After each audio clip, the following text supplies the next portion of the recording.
Frame rate, resolution. இந்த ரெண்டு வார்த்தையும் ரொம்ப டெக்னிக்கலாக உங்களுக்கு ஃபீல் ஆகும். பட் உண்மையை சொல்கிறேன், இது ரொம்ப சிம்பிளான விஷயம் தான். இந்த வீடியோவில் இந்த ரெண்டு விஷயத்தையுமே ரொம்ப சிம்பிளாக பிரேக் டவுன் பண்ணி உங்களுக்கு எக்ஸ்பிளைன் பண்ண போகிறேன். ஸோ இந்த வீடியோக்கு அப்புறமா உங்களுக்கு இந்த ரெண்டு விஷயத்துலையுமே இருக்கிற கன்ஃபியூஷன்ஸ் கம்ப்ளீட்டாக சால்வ் ஆயிரும். Hey Sams, welcome back to Adobe Studios Creative Learning Series Premiere Pro Edition.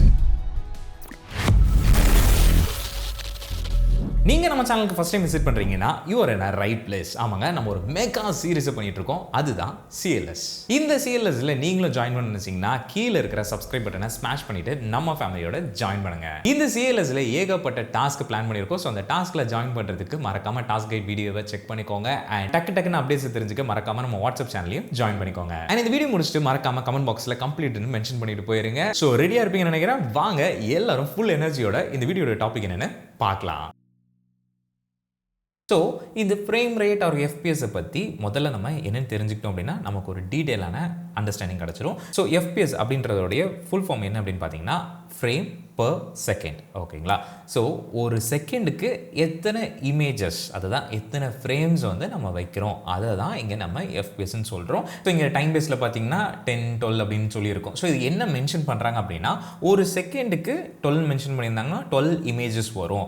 அதே இது 60 சொல்லியிருந்தாங்க அப்படின்னா 60 FPS வந்து, அதாவது 60 இமேஜஸ் வந்து நமக்கு ஒரு செகண்டில் கண்டினியூஸாக ப்ளே ஆகிட்டு இருக்கும். அதை தான் இங்கே மென்ஷன் பண்ணுறாங்க. இப்போது இது இன்னும் டீட்டெயிலாக உங்களுக்கு புரிய வைக்கணும்னா அனிமேஷனுடைய ஸ்டார்டிங் ஸ்டேஜஸ் பார்த்தீங்க அப்படின்னா ஒரு இமேஜை வரைஞ்சிட்டு அதுக்கப்புறமா அடுத்த ஒரு இமேஜை வரைவாங்க, அதுக்கு அடுத்து. ஸோ இந்த மாதிரி சீக்வன்ஸ் ஆஃப் இமேஜஸை வரைஞ்சிட்டு அதை ஸ்பீடாக மூவ் பண்ணும்போது தான் நமக்கு அனிமேஷன் வந்து நடக்குது. இதே கான்செப்டில் தான் நம்மளுடைய வீடியோவுமே அப்ளை ஆகும். அதாவது ஒரு ஃப்ரேம், ஒரு இமேஜ் இருக்கும். இப்போ நான் இங்கே கை இப்படி அசைக்கிறேன் அப்படின்னா இது ஒரு இமேஜ், அப்புறம் இது ஒரு இமேஜ், இது ஒன்று, இது ஒன்று, இது ஒன்று சொல்லி கம்ப்ளீட்டாக சீக்வன்ஸ் ஆஃப் இமேஜஸை வச்சு அதை சேர்த்து நம்ம ப்ளே பண்ணும்போது அது நமக்கு ஒரு வீடியோவாக இங்கே நமக்கு ப்ளே ஆகுது. ஓகேங்களா? ஸோ அந்த சீக்வன்ஸ் ஆஃப் இமேஜஸை நிர்ணயிக்கிறது தான், அதாவது ஒரு செகண்டுக்கு எவ்வளோ இமேஜஸ் இருக்கணும் அப்படின்னு நிர்ணயிக்கிறது தான் FPSன்னு சொல்கிறோம்.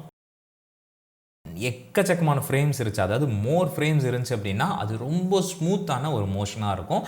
அதே நேரத்தில் ரொம்ப லெஸ்ஸான ஃப்ரேம் இருந்துச்சுன்னா உங்களுக்கு ஒரு ஸ்டாப் மோஷன் கைண்ட் ஆஃப் ஒரு வீடியோ ஃபீலை வந்து கொடுக்கும். ஸ்டாப் மோஷன் அனிமேஷன்லாம் வந்துட்டிங்க அப்படின்னா அதோடைய ஃப்ரேம் ரேட்டுடைய கான்செப்டே கம்ப்ளீட்டாக வித்தியாசமாக இருக்கும். அதே இது இப்போ நம்ம நார்மலான ஒரு வீடியோ பண்ணுறோம், ஒரு யூடியூப் வீடியோ பண்ணுறோம் அப்படின்னா 24, 30 FPS இந்த மாதிரி இருக்கும். இல்லை நீங்கள் ஒரு அல்ட்ரா ஸ்மூத்தான ஒரு வீடியோ பண்ணுறீங்க அப்படின்னா 60 FPS அதுக்கு மேலே வந்து உங்களுக்கு போகும். ஓகேங்களா? ஸோ அது போகும்போது உங்களுக்கு அதோடைய ஸ்மூத்னஸே ரொம்ப டிஃப்ரெண்ட்டாக இருக்கும் அண்ட் பார்க்க ரொம்பவே அழகாகவும் இருக்கும். அண்ட் இந்த FPSல நீங்கள் ரொம்ப இம்பார்ட்டண்டாக ஞாபகம் வச்சுக்க வேண்டியது என்ன அப்படின்னா ஒரு சீக்வன்ஸ், லாஸ்ட் வீடியோவில் பார்த்தோம், அந்த சீக்வன்ஸில் டிஃப்ரெண்ட் டைப் ஆஃப் ரெசல்யூஷன் வீடியோஸை இம்போர்ட் பண்ணி ஒர்க் பண்ணுவோம் நம்ம பார்த்தோம். அதே மாதிரி அந்த ரெசல்யூஷன் சேஞ்ச் ஆகிற மாதிரி ஒரு வீடியோவுக்கும் ஒரு FPS இருக்கும். ஸோ அந்த மாதிரி நீங்கள் மிக்ஸ் பண்ணி எப்போவுமே ஒர்க் பண்ணக்கூடாது. ஒரு மெயினான ஃபுட்டேஜோடைய FPS என்னன்னு பார்த்துட்டு அந்த FPSஐ கம்ப்ளீட்டாக நீங்கள் வந்து மற்ற கிளிப்ஸையுமே நீங்கள் வச்சு அதை மற்ற சீக்வன்ஸ் கிரியேட் பண்ணுறீங்க அப்படின்னாலுமே அதுக்கும் அதே மாதிரியான FPSஐ வச்சு தான் நீங்கள் ஒர்க் அவுட் பண்ணணும். ஸோ அப்போ தான் நீங்கள் ப்ளே பண்ணும்போது ஒரு ஸ்மூத்னஸும் ரெண்டர் இஷ்யூஸையும் இல்லாமல் நீங்கள் தவிர்க்க முடியும். ஸோ இந்த மாதிரியான விஷயங்களை நீங்கள் ஞாபகம் வச்சுக்கோங்க.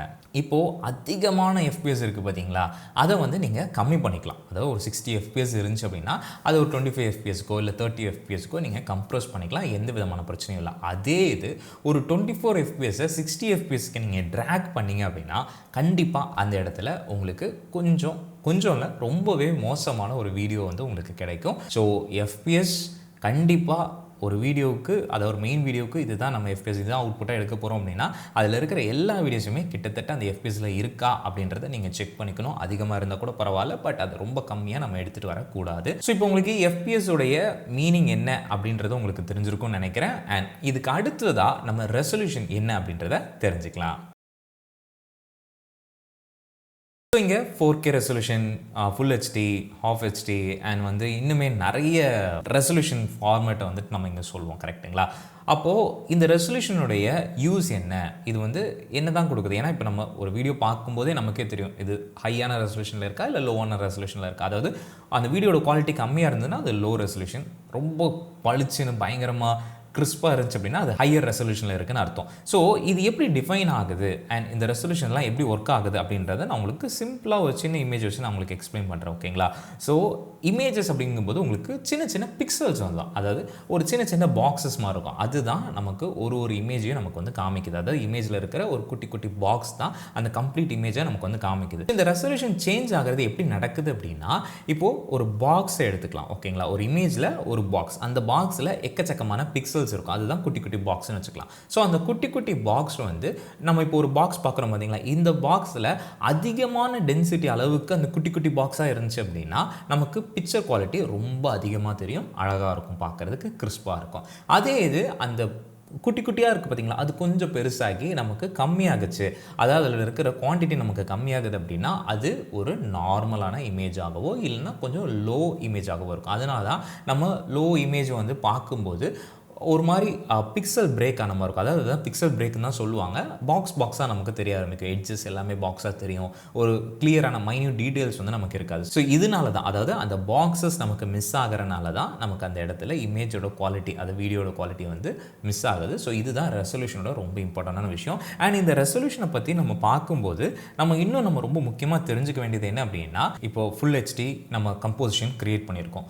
அதில் நீங்கள் ஒரு 4K வீடியோ இம்போர்ட் பண்ணி ஒர்க் பண்ணிங்கன்னா பெருசாக இம்பேக்ட் இருக்காது. நீங்கள் அதை ஜூம் பண்ணிக்கலாம், ஜூம் அவுட் பண்ணிக்கலாம். ஸோ இந்த மாதிரியான விஷயங்கள் பர்ஃபெக்டாக இருக்கும், ஒரு பிரச்சனை இல்லை. அதே இது நீங்கள் ஒரு ஃபுல் கே ரெசல்யூஷனில் சீக்வன்ஸை க்ரியேட் பண்ணியிருக்கீங்க, அந்த இடத்துல ஒரு ஃபுல் ஹெச்டி வீடியோவை நீங்கள் இம்போர்ட் பண்ணி ஒர்க் பண்ணுறீங்க அப்படிங்கும்போது நீங்கள் என்ன பண்ணுவீங்க அப்படின்னா, அதாவது இப்போ எக்ஸாம்பிள் சொல்கிறேன், 4K ரெசல்யூஷன் கேன்வாஸ் ஒரு பாக்ஸ் வச்சுக்கலாம், இது வந்து 4K, இதில் நீங்கள் ஃபுல் ஹெச்டி வைக்கிறீங்க. ஸோ 4K வந்து ஃபுல் ஹெச்டியோட 4 டைம்ஸ் பெருசாக இருக்கும். ஸோ நீங்கள் ஃபுல் ஹெச்டி வீடியோ உள்ளே இம்போர்ட் பண்ணும்போது சின்னதாக உங்களுக்கு தெரியும். ஸோ இந்த மாதிரியான கான்ஃப்ளிக்ட் இருக்கும்போது நீங்கள் என்ன பண்ணுவீங்கன்னா, அந்த ஸ்க்ரீனை நிரப்புறதுக்காக ஃபுல் ஹெச்டி வீடியோவை 4Kக்கு நீங்கள் ஸ்ட்ரெச் பண்ணுவீங்க. ஸ்ட்ரெச் பண்ணும்போது என்ன ஆகும்னா கண்டிப்பாக பிக்சல்ஸ் பிரேக் ஆகும். பிக்சல்ஸ் பிரேக் ஆகும்போது உங்களுக்கு பக்காவான கிளியரான இமேஜ் வந்து அங்கே இருக்காது, வீடியோ வந்து இருக்காது. ஸோ இதனால தான் நம்ம சீக்வன்ஸில் ரெசல்யூஷன் சூஸ் பண்ணும்போது ரொம்பவே கவனமாக இருக்கணும். நம்மளுடைய மெயினான இந்த வீடியோட அவுட் வந்து என்ன ஃபார்மெட்டில் இருக்கணும், என்ன ரெசல்யூஷன் இருக்கணுன்றதை தெரிஞ்சுட்டு அதுக்கேற்ற மாதிரி நீங்கள் எல்லாத்தையுமே பிளான் பண்ணணும். ஃப்ரம் கேமரா டு நீங்கள் சீக்வன்ஸை ரெடி பண்ணி எடிட் பண்ணுற வரைக்கும் நீங்கள் எல்லாமே ப்ராப்பராக பிளான் பண்ணிங்கன்னா தான் எந்த விதமான லாஸும் இல்லாமல் நீங்கள் ஒரு சூப்பர் குவாலிட்டியில் உங்களுடைய வீடியோவை ப்ரொடியூஸ் பண்ண முடியும். ஸோ சிம்பிளாக உங்களுக்கு சொல்லணும் அப்படின்னா, ஃப்ரேம் ரேட் அப்படின்றது மோஷனுடைய ஃபீலை குறிக்கிறதுக்காக, அதே நேரத்தில் ரெசல்யூஷன் அப்படின்றது உங்களுடைய இமேஜோடைய குவாலிட்டியை குறிக்கிறதுக்காக. ஸோ சாம்ஸ் கண்டிப்பாக இந்த வீடியோ உங்களுக்கு ரொம்ப ஹெல்ப்ஃபுல்லாக இருந்திருக்கும்னு நினைக்கிறேன். ஃப்ரேம் ரேட் அண்ட் ரெசல்யூஷனுடைய கிளியரன்ஸ் உங்களுக்கு கிடச்சிருக்கும். அண்ட் இதில் ரொம்ப முக்கியமாக இந்த ஃப்ரேம் ரேட் அண்ட் ரெசல்யூஷனை நீங்கள் எக்ஸ்ப்ளோர் பண்ண மறந்துடாதீங்க. அப்படி நீங்கள் எக்ஸ்ப்ளோர் பண்ணும்போது உங்களுக்கு நல்ல அண்டர்ஸ்டாண்டிங் கிடைக்கும். அண்ட் அடுத்ததான் நம்மளுடைய சீரீஸில் நம்ம பேசிக்கான கட்டை ஸ்டார்ட் பண்ண போகிறோம். ஸோ அடுத்த வீடியோ மிஸ் பண்ணாமல் பார்க்க மறக்காம நம்ம யூடியூப் சேனலை சப்ஸ்கிரைப் பண்ணி நம்ம ஃபேமிலியில் ஜாயின் பண்ணிக்கோங்க. இந்த CLS ப்ரோக்ராமை உங்கள் ஃப்ரெண்ட்ஸோட ஷேர் பண்ண மறந்துடாதீங்க.